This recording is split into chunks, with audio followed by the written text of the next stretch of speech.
தமிழில் முதல் பக்தி சேனல் சாய் டிவி. ஹாய் குட்டீஸ், வெல்கம் பேக் டு சாய் டிவியின் சுட்டீஸ் நேரம். சுட்டீஸ் நேரத்தில் பக்தி கதைகளில் கதை கேட்குறதுக்கு குட்டீஸ் எல்லாம் ரெடியாக இருக்கீங்களா? உங்களுக்கு கதை சொல்கிறதுக்காக இன்றைக்கி சண்டே நானும் என்னோடய வேலையெல்லாம் முடிச்சுட்டு எப்படா 11 மணி ஆகும் அப்படின்னு உங்களை மீட் பண்ணுறதுக்காக நானும் வந்துட்டேன். சரி குட்டீஸ், இன்றைக்கி சண்டேயில் உங்களுக்கு ஹோம்ஒர்க்ஸ் எல்லாம் இருக்கா? முடிச்சிட்டிங்களா எல்லாத்தையும்? அம்மா அப்பா பெர்மிஷனோடு வந்துட்டிங்களா கதை கேட்குறதுக்காக? நான் சொன்ன மாதிரி பக்தியோடு இருக்கீங்க இல்லையா? இந்த ராமாயண கதையை கேட்டுட்டு யார் என்ன டவுட் சொன்னாலும் அவங்க கிட்டலாம் போய் எனக்கு கதை தெரியுமே, எனக்கு வால்மீகி ராமாயணமே தெரியுமே அப்படின்னு நீங்கள் டக்குன்னு சொல்லணும். ஓகேயா? சரி குட்டீஸ், இன்றைக்கி உங்களில் எத்தனை பேர் பர்த்டே கொண்டாடுறீங்க? பர்த்டே கொண்டாடக்கூடிய குட்டீஸுக்கு அன்பான இனிய பிறந்தநாள் நல்வாழ்த்துக்கள். Happy birthday. ஜாலியாக இருங்க, சேஃபாக இருங்க, அதுதான் ரொம்ப முக்கியம். ஓகே குட்டீஸ்? சரி, நேத்திக்கு எதில் விட்டேன்? யுத்த காண்டத்தில் ஸ்ரீராமருக்கும் ராவணனுக்கும் ஃபைட் நடக்குது. எப்படி ராவணன் கொல்லப்பட்டான், எப்படி ராவணனது வதம் நிகழ்ந்தது அப்படிங்கிறத சொன்னேன் இல்லையா? எப்படி ராவணனுக்கு மரணம் நேர்ந்தது, சம்பவித்தது அப்படிங்கிறத நேற்றுக்கு நான் சொன்னேன். இன்றைக்கி என்ன நடக்குது அப்படின்னு பார்க்கலாமா? இப்போது அந்த வார்ஃபீல்டு போர்க்களம் இருக்குது. அந்த போர்க்களத்தில் புழுதி மண் தானே நிறையா இருக்கும். அந்த புழுதி மண்ணில் அம்பு போய் தச்சு கீழே பெரிய மரம் சாய்ந்தா எப்படி இருக்குமோ அப்படி சாய்ந்து இறந்து கிடக்கிறான் ராவணன். அப்பொழுது அங்கு ஒருவர் வருகிறார். யார் அப்படின்னாக்க விபீஷ்ணர். விபீஷ்ணர் பார்க்குறாராம். பார்த்துட்டு, எவ்வளவு நீ கம்பீரமாக இருந்த, எப்படியெல்லாம் நீ புஷ்பக விமானத்தில் போன, எப்படியெல்லாம் தேரில் போன, எப்படியெல்லாமோ நீ கம்பீரத்தோட இதே நகரத்தில் இதே நாட்டில் உலா வந்தியே, எத்தனை இடத்துக்கு நீ போயிட்டு வந்த.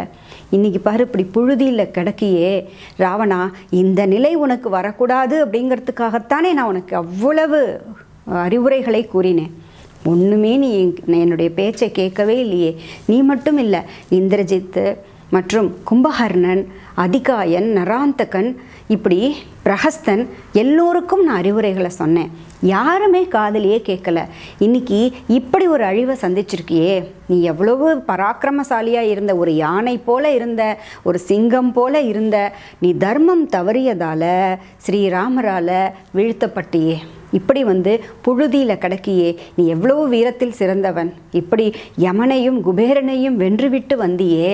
இப்படி ஒரு சின்ன விஷயத்தில் போய் நீ இந்த அளவிற்கு தர்மத்தை தவறியதால் நீ செய்த அத்தனை புண்ணிய காரியங்களும் மண்ணோடு மண்ணாக போய்விட்டதே. இந்த நிலையை உன்னை பார்க்குறதுக்காகத்தான் நான் இத்தனை நாள் காத்து கொண்டு இருந்தேனா? உனக்கு புத்திமதி எவ்வளவோ சொன்னேனே, நீ கேட்கலையே. உன்னுடைய தம்பியாக இருந்து உன்னுடைய தேஜஸ், உன்னுடைய குல பெருமை, உன்னுடைய வலிமை இவ்வளவும் இருந்து, உன்னுடைய சக்தி, உன்னுடைய பக்தி இத்தனையும் இருந்து, இந்த அதர்மம் நீ இழைத்ததனால ஏற்பட்ட விளைவை பார்த்தியா ராவணா? இப்படி ஒரு சோகமான முடிவை நீ எட்டிவிட்டாயே அப்படின்னு வருத்தத்துடன் புலம்பி அழுகிறாராம் தம்பியாகிய விபீஷணர், ராவணனின் தம்பியாகிய விபீஷணர். அப்போது ஸ்ரீராமர் விபீஷணருடைய தோளை தொடுறார். தொட்ட உடனே விபீஷணர் இப்படி திரும்பி பார்க்கிறார். திரும்பி பார்த்த உடனே ஸ்ரீராமர் விபீஷணரை பார்த்து சொல்கிறார், ராவணனை பார்த்து கலங்காதீங்கோ, அவன் அவனுடைய வீரத்தில் எந்த விதமான குறையும் இல்லை. அவன் வீரன் என்பதில் எந்த குறையும் இல்லை. அவன் வீரத்தால் தோற்கடிக்கப்படவில்லை. அவன் உலக நன்மைக்காக கொல்லப்பட்டிருக்கிறான். அவனுக்கு தண்டனை தான் கொடுக்கப்பட்டிருக்கு. அவன் உலக நன்மைக்காக கொல்லப்பட்டிருக்கான். பலரது யாகங்களை அழித்திருக்கிறான். பலருக்கும் பலவிதமான துன்பங்களை கொடுத்திருக்கிறான். ஆகையினால அவன் தண்டனை தான் அவனுக்கு கொடுக்கப்பட்டிருக்கு. அதனால் அவன் வீரத்தில் சிறந்தவன் என்பதில் எவ்விதமான ஐயமும் இல்லை. ஆகையினால அடுத்தடுத்து ஆக வேண்டிய காரியத்தை பாருங்க, அவன் ஆத்மா சாந்தி அடையணும் அப்படின்னு சொல்கிறாராம். அப்பொழுது விபீஷணர் சொல்கிறார், அவன் பலவிதமான தான தர்மங்களை செய்தவன். யார் ராவணன் யார் ஏதாவது பொருள் வேணும் அப்படின்னு கேட்டாலும், ஏழ்மையாக இருக்காங்க அப்படின்னு யாச்சகமாக கேட்டாலும் அவர்களுக்கு தன்னால் முடிந்த உதவியை உடனே செய்யக்கூடியவன். எப்பொழுதும் வேதங்களை கூறியவன், வேதங்களை கூறி அக்னி வளர்த்து ஹோமம் செய்தவன், நல்ல பக்தியில் சிறந்தவன். அப்படிப்பட்டவனுக்கு முறைப்படி ஈமச்சடங்கானது செய்யப்பட வேண்டும். அவன் என்னதான் வந்து விரோதியாக இருந்தாலும் அவனுக்கு முறைப்படி அவனுக்கு செய்ய வேண்டிய ஈம காரியங்களை செய்ய வேண்டும், அதற்கு தாங்கள் அனுமதி அளிக்க வேண்டும் அப்படின்னு இப்பொழுது விபீஷணர் ஸ்ரீராமரை பார்த்து கேட்கிறாராம். உடனே ராமர் என்ன சொல்கிறார் தெரியுமா? அவன் வந்து இறந்துட்டான், இது இனிமேல் ஆத்மா தான், அந்த ஆத்மா வந்து ஸ்வர்க்கம் சென்றடைய வேண்டும், அதற்கு வேண்டிய ஈம காரியங்களை செய்தாக வேண்டும், அது நம்முடைய கடமை. இறந்ததற்கு பிறகு அவர் எப்படிப்பட்டவர் என்பதை ஆராய்ச்சி செய்யக்கூடாது. அவன் இறந்து போயிட்டான், அவன் செய்ததற்கு பலனாக அவனுக்கு இந்த தண்டனை கொடுக்கப்பட்டது, அவன் கொல்லப்பட்டு விட்டான், அது உலக நன்மைக்காக அவனை வதம் செய்திருக்கிறேன். ஆகையினால அவன் இறந்துட்டான், இனிமே எனக்கு நீ வேறு அவன் வேறு அல்ல. உன்னை எப்படி நான் பார்க்குறேனோ விபீஷ்ணா, உன்னை எப்படி நான் பார்க்கிறேனோ அப்படித்தான் உன்னுடைய அண்ணனாகிய இந்த ராவணனையும் நான் பார்க்குறேன். எனக்கு உங்கள் 2 பேருக்குள்ள பேதமே இல்லை. ஆகையினால அடுத்தடுத்து ஆக வேண்டிய காரியத்தை பார்க்கணும் அப்படின்னு விபீஷ்ணர்கிட்ட சொல்கிறார் 2வதாக ராமர். அப்போது என்ன நடக்கிறது அப்படின்னாக்க, அந்தப்புறத்திலிருந்து ராவணனது மனைவிகள்லாம் ஓடி வராங்களாம். ராவணனுக்கு நிறைய மனைவிகள், நிறைய ஒய்ஃப்ஸ் உண்டு. அத்தனை மனைவிகளும் அந்தப்புறத்திலிருந்து ஓடி வருகிறார்கள். எப்படி ஓடி வராங்க அப்படின்னா, வடக்கு வாசலை தாண்டி போர்க்களம் எங்கே இருக்குது அப்படின்னு தேடிட்டு ஓடி வராங்களாம் கணவரை பார்ப்பதற்காக. புழுதி, ஏன்னா அந்த இடமே எல்லாமே வந்து டஸ்டியாக இருக்குது, புழுதியாக இருக்குது. அந்த புழுதியில் உருண்டு புரண்டு ஓடி வராங்களாம். சாதாரணமாக ஓடி வரலையாம், உருண்டு புரண்டு விழுந்து எழுந்து ஓடி வராங்க கணவரை பார்க்கணும்னு. ஓடி வரக்கூடிய மனைவிகள் வந்து நிறைய பேர் இருக்காங்க. ஒரு பெண் வந்து காலை பிடித்து கொண்டு அழறா ராவணனுடைய. இன்னொரு மனைவி வந்து அவனுடைய மடியில் வந்து விழுந்து அழறா. இன்னொரு பெண் வந்து அவனுடைய நெஞ்சில் படுத்து அழறா. ஒருத்தி வந்து அவனுடைய தலையை தூக்கி தன்னுடைய மடியில் வைத்து கொண்டு புலம்புறாளாம். நீ வந்து எவ்வளவு பெரிய வீரம் நிறைந்தவன், இப்படி வந்து காலால் நடந்து வந்த ஒரு மனிதனால் நீ கொல்லப்பட்டு விட்டியே, நீ பெரிய அரக்கர்களின் தலைவனாக இருந்தியே, எல்லா உலகங்களையும் ஜெயிச்சுட்டு வந்தியே, உனக்கு நிகராக யாருமே இல்லை அப்படிங்கிற ஒரு நிலைக்கு வந்தியே, ஆனால் ஒரு மனிதரால் தர்மம் மிகுந்தவரால் நீ கொல்லப்பட்டு விட்டியே, இந்த முடிவை நீ முன்னாடியே எதிர்பார்த்துருக்கணுமா வேண்டாமா, இப்படி எங்களை அம்போன்னு விட்டுட்டு போயிட்டியே அப்படின்னு ஒரு பெண் வந்து மனைவி வந்து கதறி அழறா. இன்னொருத்தி வந்து இந்த ஒரு நிலையில் உன்னை பார்க்கறதுக்காகவா எங்கள் உயிரெல்லாம் நாங்கள் வச்சுட்டு இருக்கோம் அப்படின்னு சொல்லி ராவணனுடைய பெருமையெல்லாம் சொல்லி, இப்படிப்பட்ட ராவணா, இவ்வளவு சிறப்புகள் வாய்ந்த உங்களோட கணவரே, நீ எங்களை இப்படி விட்டுட்டு போயிட்டியே, உன்னை இந்த நிலையில் எங்களால் பார்க்க முடியலையேன்னு அழறாங்களாம். இப்படி ஒவ்வொருத்தர் ஒவ்வொன்றும் சொல்லி சொல்லி அழறாங்க. அப்பொழுது ராவணனது பட்ட மகிஷி, அதாவது பட்டத்து ராணியாக இருக்கக்கூடிய மூத்த ராணியாக இருக்கக்கூடிய மண்டோதரி, ராவணனின் பட்டத்து ராணியாகிய மண்டோதரி வந்து தலையை பிடித்து கொண்டு அழறாளாம். நீ வந்து 3 உலகங்களையும் ஜெயிச்சுட்டு வந்த, யமலோகம் போன, குபேரனிடமிருந்து புஷ்பக விமானத்தை பெற்றுக்கொண்டு வந்த, மற்றும் வருணலோகம் போன கந்தர்வர்கள் யக்ஷர்கள் எல்லாரும் ஒன்றை பார்த்து பயந்து ஓடினாங்க. இந்திரனையே நீ மிரட்டி வச்சிருந்த, ஆனாலும் நீ வந்து ஒரு இடத்தில் சறுக்கி போயிட்ட. என்ன பண்ணின? பல பெண்களை வந்து ரொம்ப துன்பப்படுத்தி நீ கொண்டு வந்து சேர்த்த.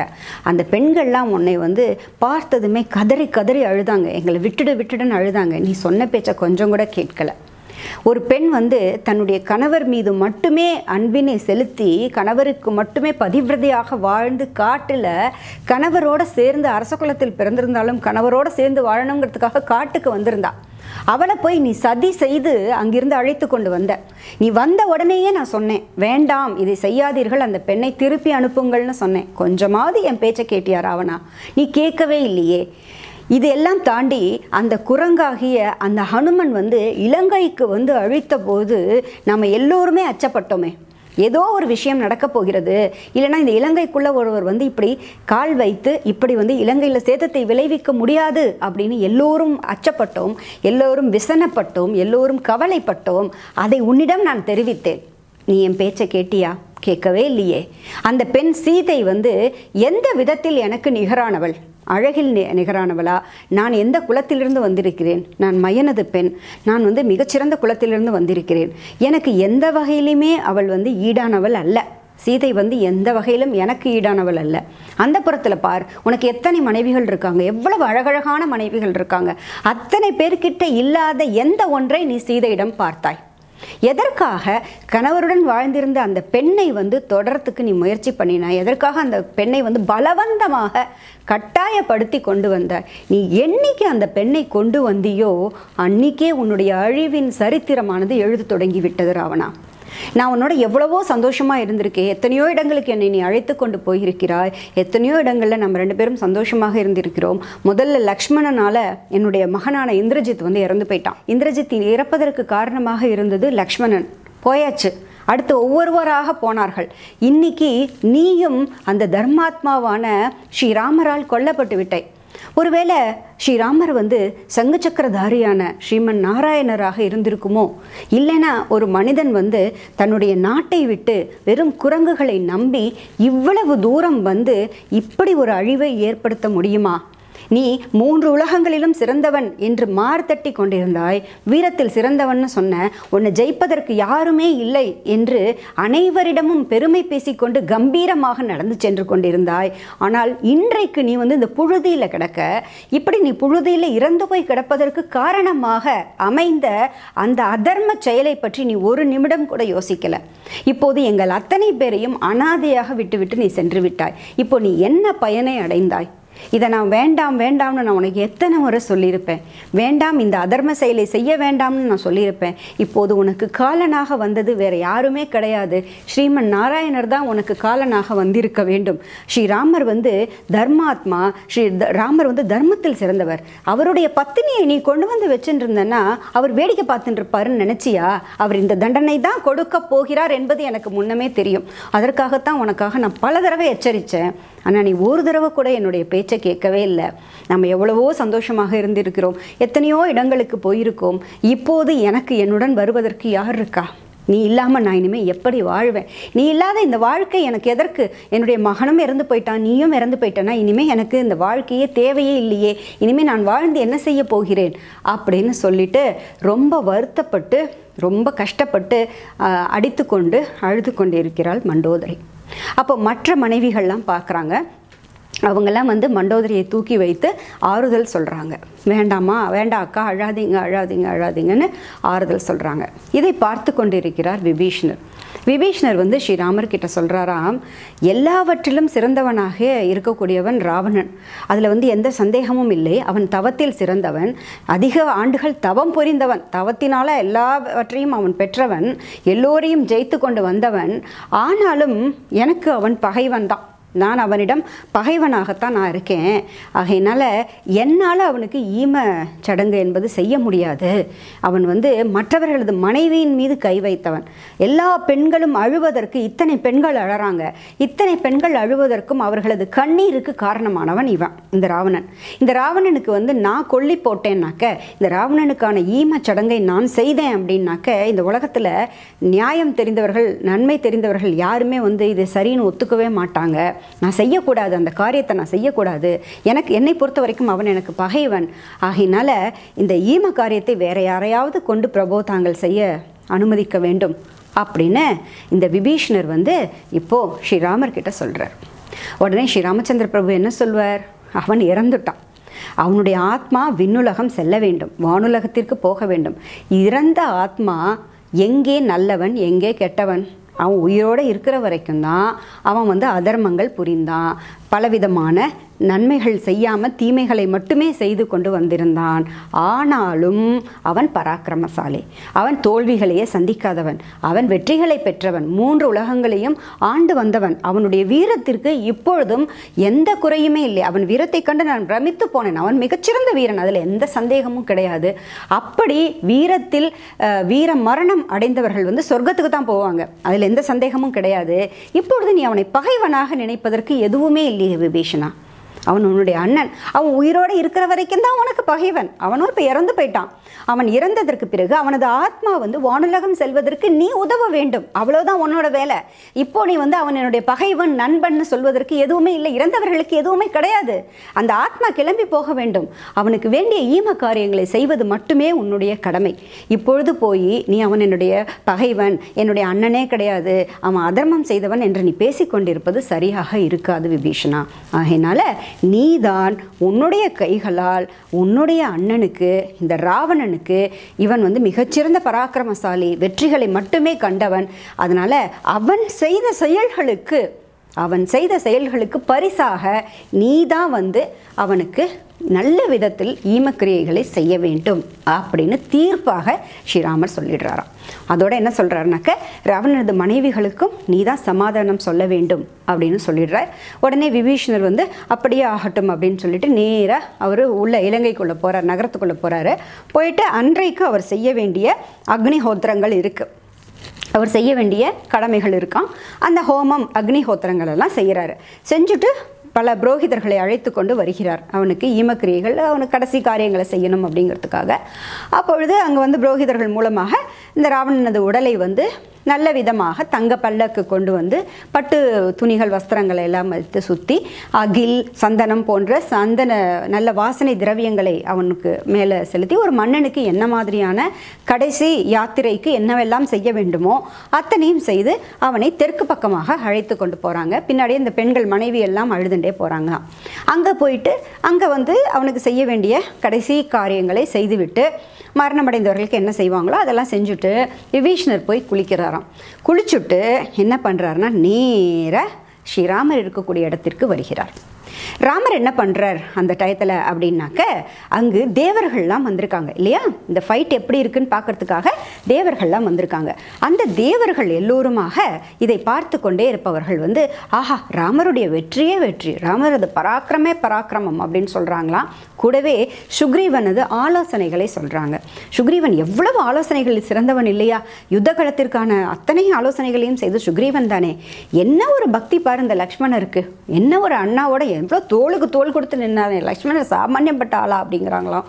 உடனே ஆஞ்சநேயரை சொல்கிறாங்களாம், ஆஞ்சநேயருக்கு வந்து பராக்கிரமம் என்ன, புத்தி கூர்மை என்ன, அறிவு என்ன, அப்படி ஒரு சிறந்தவராக இந்த வானர வீரராக இந்த ஆஞ்சநேயர் ஜொலிக்கிறாரே, மாணிக்கமாக ஜொலிக்கிறாரே அப்படின்னு ஆஞ்சநேயரை பற்றி சொல்கிறாங்களாம். சீதா தேவியினுடைய கற்பு நெறியை பற்றி பேசுகிறார்களாம். சீதா தேவி வந்து கற்பில் சிறந்தவர் இல்லையா, எப்பேற்பட்டவர் அந்த சீதா தேவி அப்படின்னு அத்தனை பேரையும் புகழ்ந்து விட்டு ஒவ்வொருவராக தேவர்கள் கிளம்பி போகிறாங்களாம் அந்த இடத்த விட்டு. இத்தனையும் நடந்து கொண்டே இருக்கும்போது தேவர்களும் நின்று பார்த்து கொண்டிருக்காங்க. இப்போது ஸ்ரீராமர் என்ன பண்ணுறார், மாதலி, இந்திரனுடைய தேரை கொடுத்த மாதலி இருக்கார் இல்லையா, அவரை பார்த்து அவருக்கு நன்றி சொல்கிறார். ரொம்ப நன்றி, உங்களால் தான் வந்து இன்றைக்கு இந்த வெற்றி என்பது கிடைத்தது, ஆகையினால ரொம்ப மகிழ்ச்சி, ரொம்ப நன்றி, நீங்கள் மீண்டும் இந்திரலோகம் செல்லலாம், தாங்கள் திரும்ப தேவலோகத்துக்கு போகலாம் அப்படின்னு மாதலியை பார்த்து சொல்லிட்டு இந்திரனுக்கும் நன்றி சொல்கிறாராம். இப்போ அந்த மாதலி கிளம்பி போயிடுறார். போன உடனே அந்த போர் வீரர்கள் இருக்கக்கூடிய இந்த வானரர்கள் இருக்கக்கூடிய பகுதிக்கு இப்பொழுது ஸ்ரீராமர் லக்ஷ்மணர் அங்கு வருகிறார். அதுக்குள்ளே விபீஷ்ணரும் தான் குளித்துவிட்டு ஸ்ரீராமரை தரிசிப்பதற்காக வருகிறாராம். வந்தவர் உடனே பார்த்து ராமர்கிட்ட கை கூப்பி நிற்கிறார். நீங்கள் சொன்னபடியே நான் வந்து கடைசி காரியங்களை முடிச்சுட்டு வந்துட்டேன் அப்படின்னு உடனே ஸ்ரீராமர் வந்து அடுத்து நடக்க வேண்டியதை பார்ப்போம் அப்படின்னு சொல்லிட்டு லக்ஷ்மணரை கூப்பிடுறார். லக்ஷ்மணா, நீ 4 புறங்களில் இருக்கக்கூடிய கடல்ல இருந்தும் நல்ல தண்ணீரை கொண்டு வந்து விபீஷ்ணருக்கு பட்டாபிஷேகம் செய்வாயாக, போய் என்னுடைய சார்பில் நீதான் செய்ய வேண்டும் அப்படின்னு சொல்கிறாராம். உடனே விபீஷ்ணர் என்ன பண்ணுறார், சுக்ரீவன் மூலமாக 4 வானர வீரர்களை 4 தங்க குடங்களினால் 4 கடல்கள்லேருந்து 4 ஓஷன்லேருந்து தண்ணீர் கொண்டு வர சொல்கிறாராம். உடனே அந்த வானர வீரர்கள் கிளம்பி போகிறாங்க. போய் 4 தங்க குடத்தில் தண்ணீர் கொண்டு வராங்க, பறந்து போய் தண்ணீர் கொண்டு வராங்க. அதை வைத்து கொண்டு இலங்கை நகருக்குள் விபீஷ்ணரை அழைச்சிட்டு போகிறாரு லக்ஷ்மணர், விபீஷ்ணர், மற்றவர்கள் எல்லோரும் போகிறாங்க. அங்கே போயிட்டு விபீஷ்ணருக்கு முறைப்படி இந்த கடல் நீரை கொண்டு அபிஷேகம் செய்வித்து பட்டாபிஷேகமானது நிகழ்கிறது. இப்போது முறைப்படி இலங்கைக்கு மன்னராக, லங்காதிபதியாக விபீஷ்ணர் முடிசூட்டி கொள்கிறார். முடிசூட்டின்ற உடனே ஸ்ரீராமரை பார்க்கறதுக்காக கிளம்பி ஓடி வராராம். விபீஷ்ணர் தான் முடிசூட்டி கொண்டு இப்போ போர்க்களத்துக்குள்ள அங்கேயே தானே இருக்கார், ஸ்வேலமலை பக்கத்துலேயே தானே இருக்கார் ராமர். இப்பொழுது ராமர் தான் உள்ளே வரமாட்டார், எந்த பட்டணத்துக்குள்ளும் எந்த நகரத்துக்குள்ளும் பிரவேசிக்க மாட்டார் இல்லையா, ஏன்னா அவருடைய வனவாச காலம் முடியல இல்லையா, அவர் வெளியே தானே இருக்கார், அதனால அவர் வெளியில் தான் இருக்கார். அப்பொழுது அங்கே வந்து முடிசூட்டி கொண்டவராக திரும்ப விபீஷ்ணர் வராராம். விபீஷ்ணர் வரும்பொழுதே இந்த அரக்கர்கள்லாம் இருக்காங்க இல்லையா, நிசாசரர்கள் என்று சொல்லக்கூடிய ராட்சசர்கள், அரக்கர்கள், மற்றவர்கள்லாம் இருப்பாங்க இல்லையா அந்த இலங்கை மாநகரத்தில், அவங்க எல்லோரும் நிறைய கிஃப்ட்ஸ் எடுத்துன்னு வராங்களாம் ஸ்ரீராமரை சந்திக்கிறதுக்கு. ராமரை பார்க்க வரோம் அப்படிங்கும் பொழுது நிறைய கிஃப்ட்ஸ் எல்லாம் கொண்டு வராங்களாம். இப்பொழுது விபீஷ்ணரும் தான் ஒரு மன்னனாக, இலங்கையின் மன்னனாக இப்பொழுது வருகிறார். வந்து ஸ்ரீராமரை பார்த்து வணங்கிட்டு இப்படி நிற்கிறார். சுவாமி, அடியேன் தங்களால் இன்றைக்கு நான் மன்னனாக ஆகிட்டேன். தாங்கள் சொன்ன சொல்லை நிறைவேற்றி விட்டீர்கள். உங்களுக்கு அடியேன் வணக்கங்களை தெரிவித்துக் கொள்கிறேன் அப்படின்னு சொல்லிட்டு நான் லங்காதிபதியாக இலங்கை மன்னனாக பொறுப்பேற்றுக் கொண்டேன் அப்படின்னு சொல்லி இப்படி கிட்ட வந்து நிற்கிறாராம். ராமருக்கு ரொம்ப ரொம்ப சந்தோஷம், எனக்கு ரொம்ப மகிழ்ச்சி, சிறப்பான ஆட்சியை நீங்கள் கொடுப்பீங்க அப்படிங்கிற நம்பிக்கை எனக்கு இருக்குது அப்படின்னு சொல்லிட்டு என்ன பண்ணுறாரு தெரியுமா, அங்கே பக்கத்தில் ஆஞ்சநேயர் நிற்கிறார். ஆஞ்சநேயரை பார்க்குறார். பார்த்துட்டு ஆஞ்சநேயரை கூப்பிடுறார். அனுமா இங்கே வா அப்படின்னு கூப்பிடுறாராம். உடனே ஆஞ்சநேயர் சுவாமி என்ன பண்ணணும் அப்படின்னு கேட்குறார். அப்போ சொல்கிறார், நீ என்ன பண்ணுற, விபீஷ்ணரது அனுமதியை பெற்றுக்கொள். முதல்ல நீ விபீஷ்ணர்கிட்ட பர்மிஷன் வாங்கு. பர்மிஷன் வாங்கிட்டு நேராக சீத்தை இருக்கும் இடத்திற்கு செல். அங்கு சீத்தையிடம் க்ஷேமத்தை விசாரி. சீதை நலமோடு இருக்காளா அப்படிங்கிறத கேளு. நம்முடைய நிலையை சீதைக்கு சொல். இந்த வேலை உனக்கு தான் நான் கொடுக்குறேன், நீ தான் செல்ல வேண்டும் ஆஞ்சநேயா அப்படின்னு ஸ்ரீராமர் சொல்கிறாராம். உடனே ஆஞ்சநேயர் என்ன சொல்வார், அடியேன் பிரபு அப்படின்னு சொல்லுவார் இல்லையா, தன்யனானேன் பிரபு, ஜெய் ஸ்ரீராம் அப்படின்னு சொல்லிட்டு அந்த இடத்த விட்டு ஆஞ்சநேயர் ஜம்முன்னு கிளம்புறார். கிளம்பி எங்கே வரார், அசோகவனத்திற்கு வருகிறார். எங்கே வரார், அசோகவனத்திற்கு சீதாதேவியின் முன்பாக இப்படியே வணங்கிண்டு உட்கார்றார். அம்மா தாயே ஈஸ்வரி அப்படிங்கிற மாதிரி, அம்மா தாயே சீதாதேவி அப்படின்னு சொல்லி என்னுடைய வணக்கங்களை ஏற்றுக்கொள்ள வேண்டும் அப்படின்னு முன்னாடி உட்கார்றாராம். உட்கார்ந்துட்டு சொல்கிறார், ஸ்ரீராமருக்கு ஜெயம் உண்டாகிற்று. ராமர் லக்ஷ்மணர்கள் பெரிய வெற்றியை பெற்றுவிட்டார்கள். ராமர் லக்ஷ்மணர்கள் ஜெயிச்சுட்டாங்க. விபீஷணர் ஜெயித்து விட்டார். சுக்ரீவன் ஜெயித்துட்டார். அதே சமயம் ராவணன் போரில் கொல்லப்பட்டான் அப்படிங்கிறத சொல்கிறாராம். இப்பொழுது சீதாதேவியை பார்த்த உடனே ஆஞ்சநேயர் சொன்ன உடனே, ஜெயம் உண்டாகிவிட்டது, ஜெயம் உண்டாகிவிட்டது. தாங்கள் எவ்வாறு இருக்கிறீர்கள் அம்மா? அம்மா தாயே, தாங்கள் எப்படி இருக்கிறீர்கள்? தாங்கள் நலமாக இருக்கிறீர்களா? சௌக்கியமாக இருக்கிறீர்களா?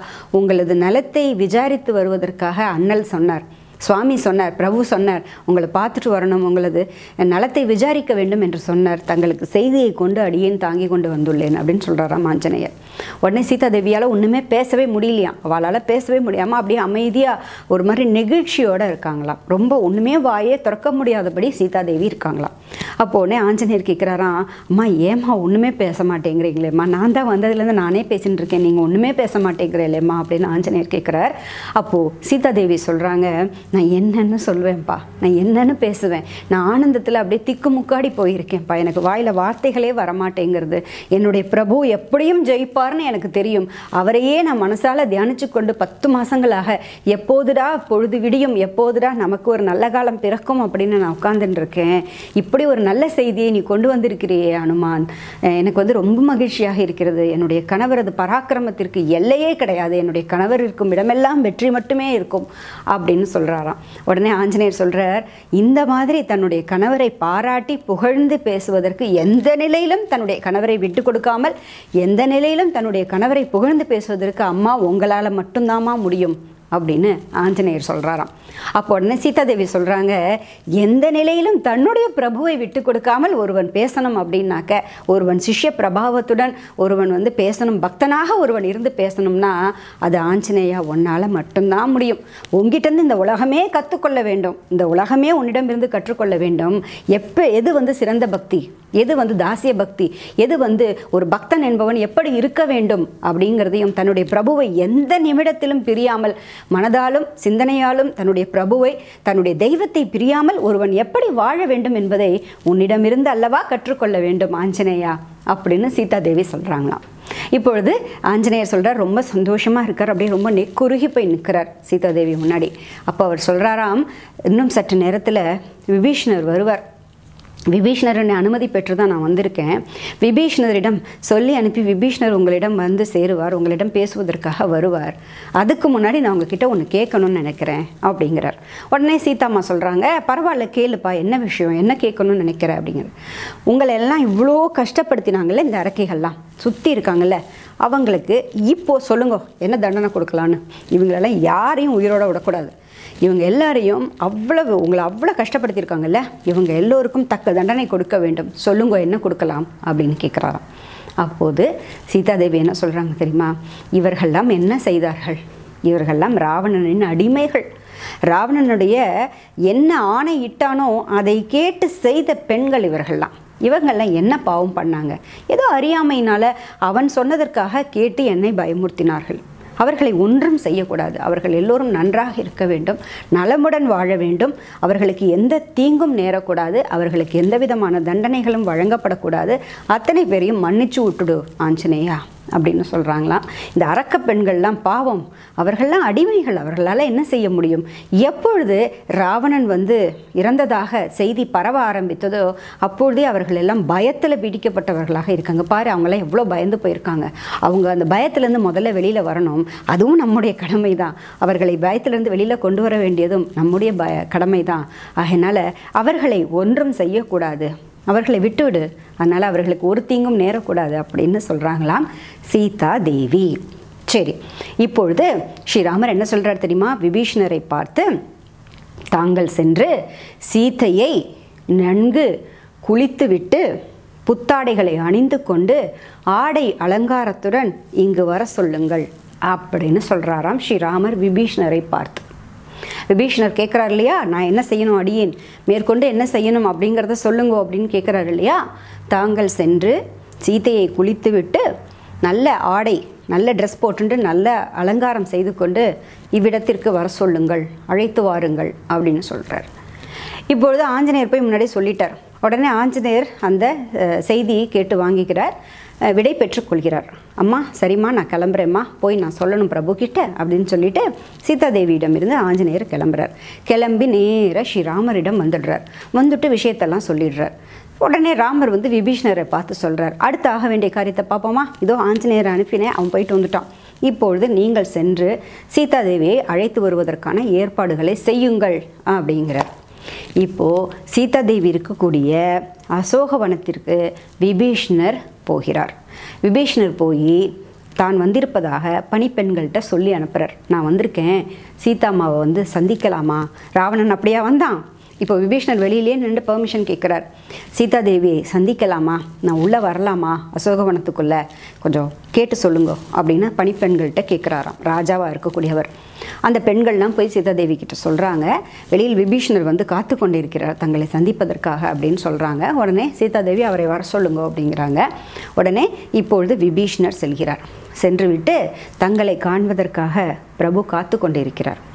இதற்கு முன்பே சீதாதேவி என்ன சொல்கிறாங்க ஆஞ்சநேயர்கிட்ட, எனக்கு வேறு எதுவுமே வேண்டாம், என்னுடைய பிரபுவை தான் நான் பார்க்கணும், எனக்கு வேறு எதுவுமே வேணாம், நான் என்னுடைய பிரபுவை தான் பார்க்கணும்னு ஆசைப்படுறேன் அப்படின்னு சொல்கிறாங்க. அந்த செய்தியை எடுத்துக்கொண்டு ஆஞ்சநேயர் இப்போ ஸ்ரீராமர்கிட்ட போய் சொன்னதுக்கு பிறகு தான் விபீஷணரை அனுப்பி வைக்கிறார், போய் சீதாதேவி அழைத்து கொண்டு வாருங்கள்னு. இப்பொழுது தங்களை பிரபு அழைத்து வர சொன்னார். தாங்கள் குளித்துவிட்டு நல்ல ஆடைகளை அணிந்து கொண்டு ஆபரணங்களை அணிந்து கொண்டு தாங்கள் வர வேண்டும் என்று பிரபு ஆணையிட்டுள்ளார் அப்படின்னு விபீஷணர் சொல்கிறாராம். உடனே அதுக்கு சீதாதேவி என்ன சொன்னாங்க தெரியுமா? அதை அடுத்த எபிசோடில் பார்க்கலாமா குட்டீஸ்? அது வரைக்கும் காத்துக்கிட்டே இருங்க, ஜாலியாக இருங்க, சேஃபாக இருங்க. எப்படா சுட்டீஸ் நேரம் வருதுன்னு வெயிட் பண்ணிகிட்டே இருங்க. நெக்ஸ்ட் எபிசோடில் சந்திக்கலாமா?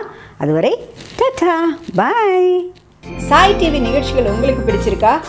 லைக் பண்ணுங்க, ஷேர் பண்ணுங்க, கமெண்ட் பண்ணுங்க, சப்ஸ்கிரைப் பண்ணுங்க, பக்கத்தில் இருக்கிற பெல் சிம்பலை பிரஸ் பண்ணுங்க.